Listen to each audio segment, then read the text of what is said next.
6 years ago, during and after a bitterly contested election, savage ethnic violence tore through Cote d'Ivoire.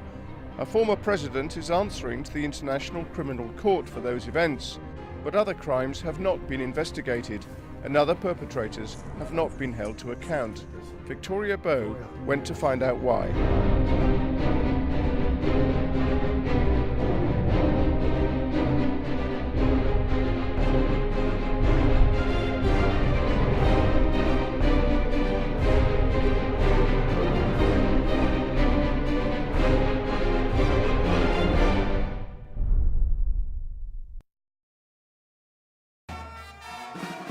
Ivory Coast, November 2016. A peace rally attended by officials of the government of President Ouattara.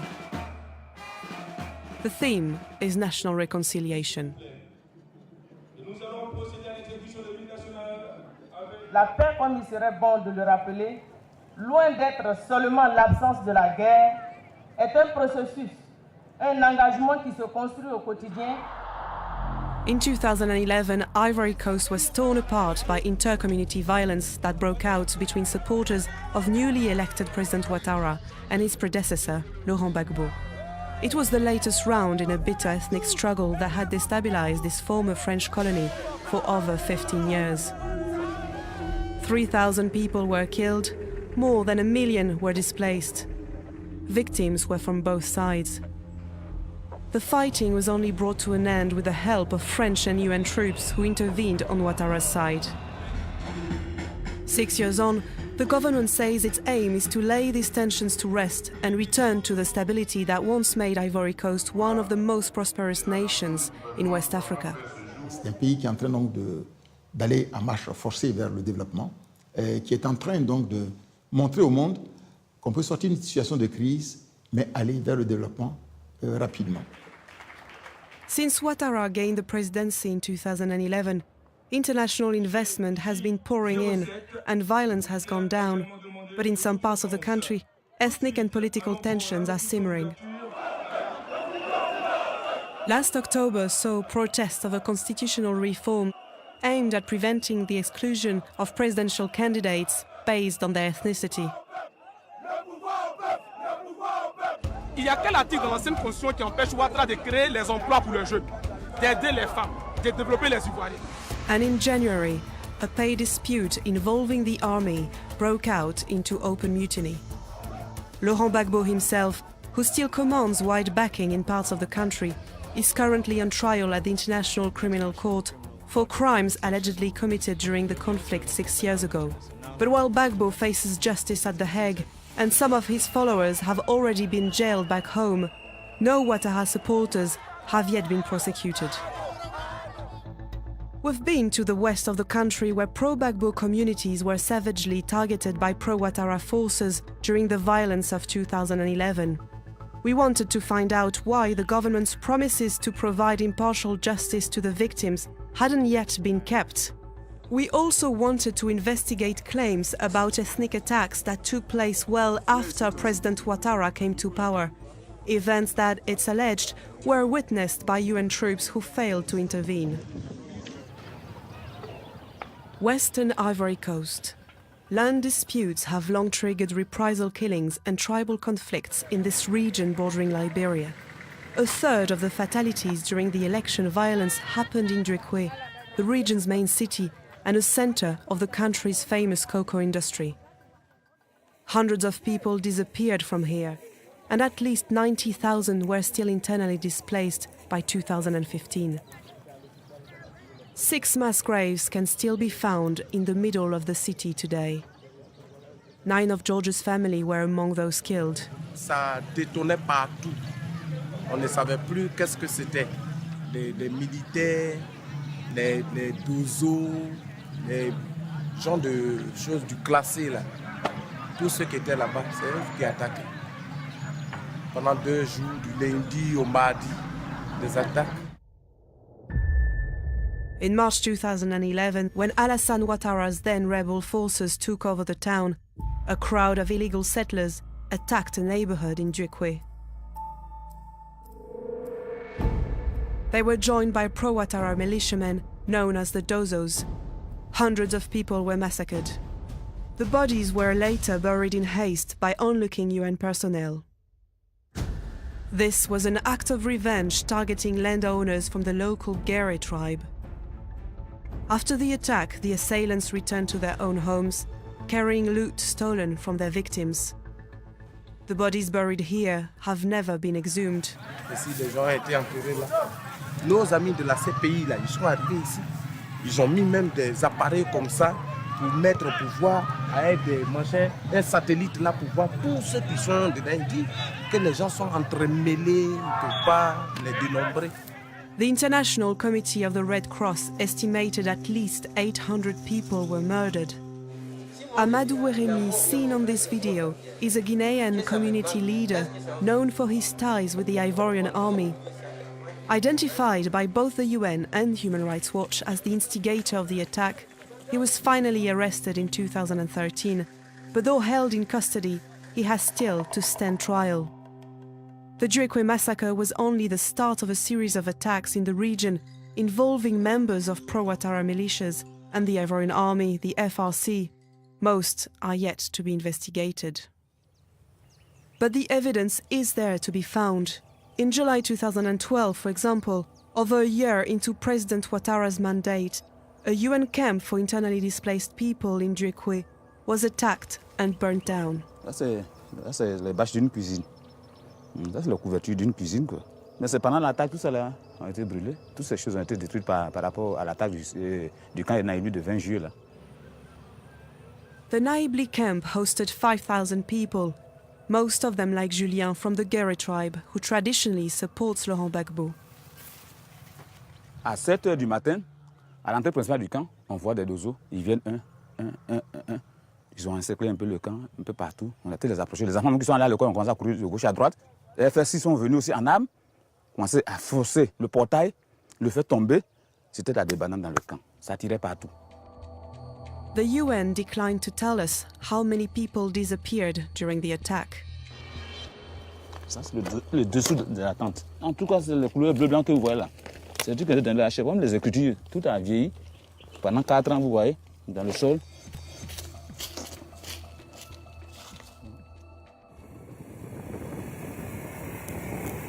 But local journalist Trabi was able to give us information. He arrived on site as the attack was coming to an end. He shows us the footage he filmed with his mobile phone. Vous avez, quand vous voyez ici, toutes les autorités sont là, quoi. Donc, Personne ne rentre aider alors. Non, mais les gens étaient débordés en fait. These images were filmed in front of the Naïbli camp. In the foreground, government officials and soldiers stand and watch the camp burn down. Then, a group of men holding clubs and machetes can be seen chasing residents escaping the camp. Le mal est bien fait, hein. C'est terrible, hein. C'est terrible. The residents leave with what's left of their belongings. Là, reviens. Et je lui pose la question, quoi. Où vous avez protégé? Non. Et c'est devant nous-mêmes que ces faits-là se sont passés. Devant qui? L'ONUCI, les Mobat, ils étaient tous là. Toute cette scène s'est passée devant toutes les autorités de la ville. Trabi even spoke to young men who took part in the attack. Non, il tue seulement. Comment? Il tue seulement. T'as Si tué? les gens qui s'amusent, il tue seulement. T'as tué combien? Il tué 3 personnes. Tu as combien? 3 personnes. Donc vous avez vu des morts? Ah, on a vu des blessés qui sont sortis. Mais nous, on a peur de rentrer, d'aller voir là-bas, puisqu'il y a les dojos là-bas. As these images make clear, UN soldiers were stationed at Naïbli camp. Residents claim the troops did nothing to protect them. Les ONUCI ne sont pas occupés de nous. 4 years later, Dorothée and Etienne, the couple seen on our footage, still haven't been able to return to their village. Displaced, they fear going back to work on their land. The Dozo are from the north like President Ouattara and could still pose a threat to the Gere tribe. Moi-même, dans mon village, il y a des chefs d'oiseaux qui sont là.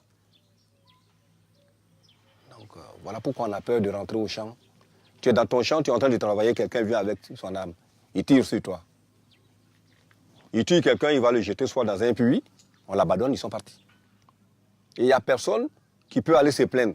Chez qui tu vas aller te plaindre? It is clear that the Dozo have strong backing. We've heard first-hand testimony that the Naibli attack was coordinated in advance with members of the Ivorian army. They met with Dozo leaders at this local restaurant the evening before the attack. Because of the serious risk to our eyewitness, we are using an actor to voice his words. C'était les Dozo même qui étaient beaucoup même. FRC là, ils sont là mais ils n'aiment pas se mélanger. Maintenant, ils étaient chauds même. Quand ils ont bu drogue, l'autre groupe a dit, s'ils ont bu là, ils ne vont pas avoir pitié. Ils vont aller attaquer, ils vont tuer. Quand ils ont fait là, ils vont finir même. Ils vont faire rond pour les finir. Il n'y a pas quelqu'un qui va se sauver. Après, ils se sont disparus. Ils sont partis derrière pont d'une zoo. Ils avaient beaucoup de motos. Father Cyprien is one of many in Djekwe who believes that the Naibli killings could have been avoided. For a decade, he sheltered thousands of victims and refugees from all sides at the town's Catholic mission. By 2011, he was giving sanctuary to 30,000 people. The UN offered to build Naibli to relieve the strain. Je n'étais pas pour un camp de déplacés, surtout des populations autochtones, déplacées dans leur propre... Voilà, ce n'était pas pour favoriser la paix et la réconciliation. Ouais. On peut faire un camp de réfugiés pour des personnes qui viennent d'ailleurs. Voilà. Mais pour des personnes qui ont leur maison juste à côté du camp, et on dépense des millions pour faire un camp, bon, ça c'est la question qu'il faut se poser. 10 weeks after the Naibli attack, 6 bodies were found at the bottom of a well on the outskirts of Djekwe. The discovery was a further embarrassment for the army. Non, c'est confirmé, c'est un pied. Ça, c'est un pied humain, c'est confirmé, c'est clair. This man alerted journalists to the story. He said he was captured by army officers during the Naibli attack and taken to this field with other residents of the camp. He claimed his friends were shot dead by soldiers. Then the bodies were disposed of. He was the only known survivor, but he died in mysterious circumstances whilst in army detention a year after the bodies were found. Instead, Julien, who we'd spoken to earlier, agreed to take us back to the site. Les corps ont été transférés à Abidjan pour l'autopsie. Et depuis 2012, pas de résultats. Les corps de nos parents sont avec l'État de Cote d'Ivoire. 9 other disused wells have been found on this same plot of land. The regional district attorney has promised local people these would be examined to see if they also contain bodies, but officially nothing has yet been done. We eventually find 2 of them. They are sealed, so it's impossible to see what may be lying at the bottom. Julien believes his brother was amongst the 6 bodies, but 4 years on, there's still been no official confirmation. J'ai reconnu mon petit frère. Même sur le lieu ici, j'ai reconnu son habit qu'il a posé ce jour du vendredi 20 juillet 2012. Depuis 4 ans aujourd'hui, on réclame tout simplement les corps de nos parents pour que nous nous enterrions dignement. On refuse de nous les remettre. Les corps sont à Abidjan. On ne sait même plus à quel sens se vouer. No autopsy report on the 6 bodies has ever been published, and even the exact whereabouts is unclear. So we find the name of the pathologist who carried out the examination and call her. D'après ce que j'ai compris, c'est vous qui auriez réalisé l'autopsie de ces corps. Donc... Je ne sais pas où ils sont, je ne saurais vous dire. D'accord. The Ivorian government has set up a national commission of inquiry mandated to investigate crimes committed by both sides during 2011's election violence. But 4 years after the Naibli camp attack, no prosecutions have been made. Now, a group of Ivorian NGOs has launched civil proceedings on behalf of all the area's victims. Pour nous, ce qui est important, c'est que l'instruction puisse avancer et aboutir à ce qu'il y ait un procès. Tant qu'une partie des populations, particulièrement dans le cas de Naibli et Toguei, les populations de Djekwe et particulièrement un grand groupe ethnique, les guerriers auront le sentiment qu'on peut les tuer impunément, on peut les attaquer impunément, il ne peut pas avoir de véritable réconciliation. Former army officers who were operating in Djekwe in 2012 are still feared by a part of the population. Witnesses and victims claim that this abandoned hotel became notorious for the torture and murders committed here while the building was occupied by government troops. The hotel's nightclub was converted into an interrogation room. Bullet holes can still be seen on its walls. This small outbuilding was used as a cell.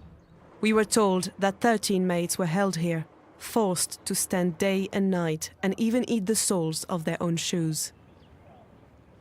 À côté de l'arbre là, c'est là ils ont tué le premier. Ils ont continué à nous le reste, les trois.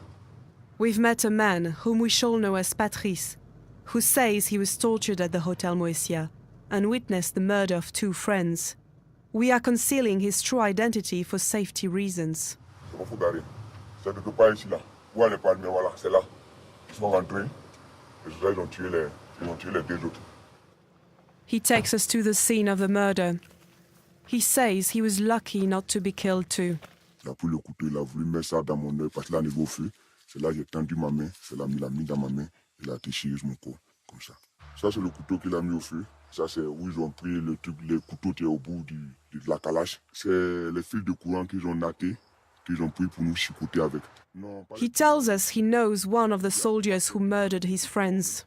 Tu les revois tous ces gens? Abdul, on se voit tous les jours. Tous les jours. Il fait comme s'il n'y a rien. Il me salue, il le salue. Abdul t'a fait du mal? Beaucoup. C'est lui-même qui est l'auteur même des meurtres de mes petits frères. Aujourd'hui, là, on a fait comment? Je ne peux pas me défendre. Je ne peux rien dire. Patrice says he was eventually released after his family paid the army a huge bribe of $2,500. The alleged murderer, Abdul, was an FRC soldier. He now works as an informer with the local police and has since killed other people. Among his alleged victims is this man called Wilfried from a village near Duekwe. His body was photographed after it had been left in the bush. Trabi has tracked down Wilfried's brother, who's been searching for his sibling in prisons across the country. When Trabi shows him the photograph, it's the first time he's known for certain of his brother's death. C'est bon.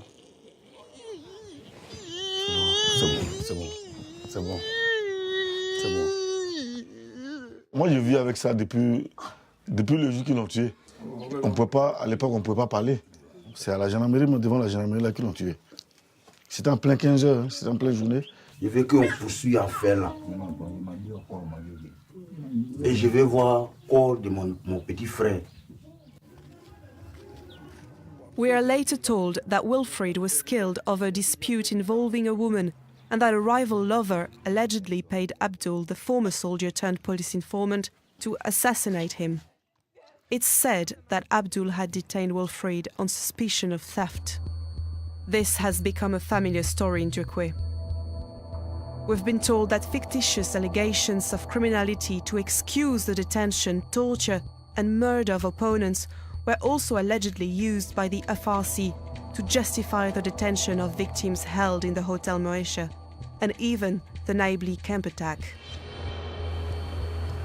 We want to gather irrefutable evidence of Abdul's guilt.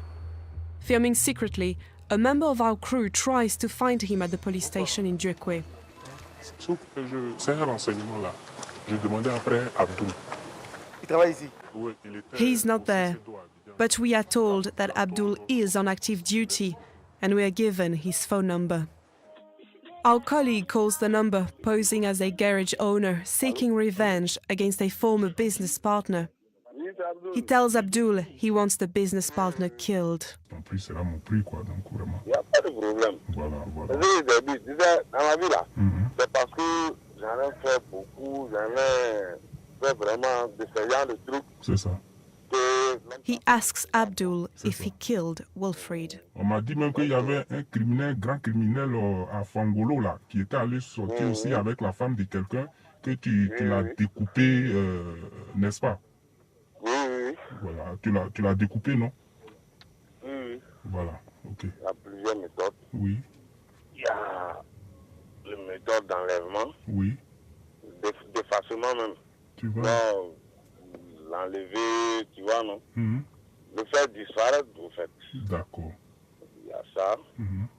Et bon, il y a ce qu'il faut le faire suivi. Une souffrance vraiment, il pourra le faire à soi-même. Ok. Il ne va plus devenir quelque chose. Ok. Mais tu penses que si on fait ça, la police ne sera pas sur notre trace, ne va pas m'arrêter Non.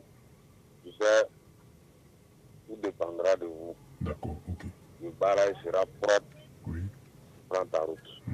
Mais tu penses que ça peut me coûter combien? Vous pouvez trouver 2. 2 millions.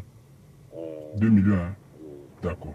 Okay. As this film was being completed, Abdul was still working with Djikwe's police. Heading to the country's main city, Abidjan, we request an urgent interview with both the Ministry of Justice and the National Commission of Inquiry to present our evidence. They do not respond to our requests. But the head of the UN's peacekeeping mission in Ivory Coast, which is coming to an end this year, did agree to see us. We'd been told Aisha Toumin Daoudou wouldn't comment on allegations that UN peacekeeping troops at Naïbli had stood by while the camp was attacked, but she did refer to the episode in general terms. Le secrétaire général des Nations Unies a toujours appelé les autorités ivoiriennes à tout mettre en œuvre pour que les personnes qui sont responsables de ces violations graves du droit international humanitaire puissent être traduites devant les tribunaux. Est-ce que ça se passe suffisamment rapidement? Je n'ai pas apprécié si ça se passe rapidement ou pas. The Naïbli camp attack and subsequent killings are a stain on the UN's mandate in Ivory Coast. All the victims we spoke to in Djikwe accused UN personnel of failing to protect civilians in the area. Même quand moi j'étais là-bas, les Onisiens sont venus me filmer, ils sont venus prendre des photos. Quand les Onisiens arrivent, on dit non, ne criez pas. Celui qui crie, la nuit on te tue. Là on est assis, Onisi n'est pas venu m'aider. Il n'y a personne que Onisi a fait sortir là-bas, devant moi. The failings of the UN operations in Djikwe have even attracted criticism from within the organization itself. An internal UN note dated 2 months before the Naïbli attack reveals the organization was well aware of growing security concerns. The security situation inside the camp has seriously deteriorated. The situation has increased tensions with local authorities. The authors of the note asked UN agencies to clarify with local authorities and camp managers the role of UNICE in providing security. Despite these clear warnings, only 10 UN soldiers were protecting the camp on the day of the attack. All the eyewitnesses we've spoken to say that those troops did nothing to oppose the assailants. We wanted to have more troops in the camp to be sure that the protection can be provided to the camp. And of course, the deployment of troops is something very, very sensitive. And as you know, sometimes the UN bureaucracy can be very heavy in order to be sure that those troops could be provided at the right time. And that was also something that we deplored. Unfortunately, we didn't have more troops than to be sure that the protection could be provided. But I don't know who to blame on this. In 2015, the government investigation into events at Naïbli was moved to Abidjan in the hope of speeding up the process and bringing justice for the victims. But 2 years later, there have been no further developments, no forensic examination of crime scenes, no testimony taken from eyewitnesses, no criminal charges laid against perpetrators. C'est évident, c'est quelque chose d'essentiel. Vous ne pouvez pas avoir de cohésion tant que vous n'avez pas réglé les problèmes qui sont nés de la guerre et qui sont pendants. Donc la décision qui a été prise par le président de la République et le gouvernement, c'est qu'il ne doit pas y avoir d'impunité, de quelque bord qu'ils viennent. Il faut que les gens passent devant la justice et disons que la justice dise le droit. Quitte à ce qu'après, maintenant, il peut y avoir des décisions dans un sens, dans un autre, mais que le droit soit dit. Our own inquiries have found that, despite the apparent willingness of eyewitnesses to provide compelling testimony about the events of 6 years ago, the authorities and the International Criminal Court have so far failed to conduct a full and proper investigation. Unless and until those matters are laid to rest, hopes for genuine reconciliation in Ivory Coast may never be fully realized.